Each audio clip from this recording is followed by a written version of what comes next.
And at that point, we need to convert the question into something that's testable.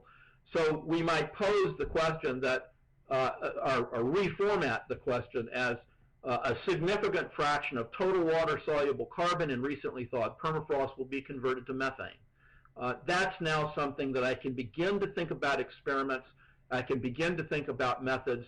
I can begin to think about the statistical analyses that I will need to do to be able to address that question. If I've done that, and if I've done that well, then I'm going to be able to provide an answer to that question that I used to communicate, and I will have satisfied my curiosity about wondering how much methane is produced when permafrost thaws.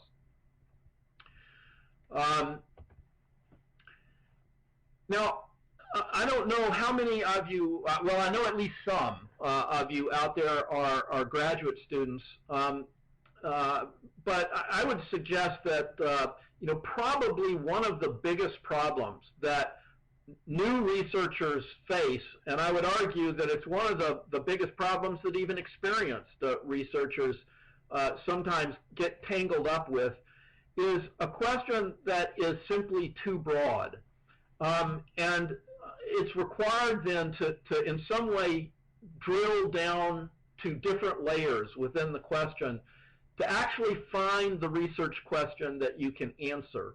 I think one of the biggest stumbling blocks, and I think personally one of the biggest stumbling blocks for me, is wanting to address this really big question, and as I try to think about how we might want to devise experiments for that, it just seems like an impossible task. And I find that if I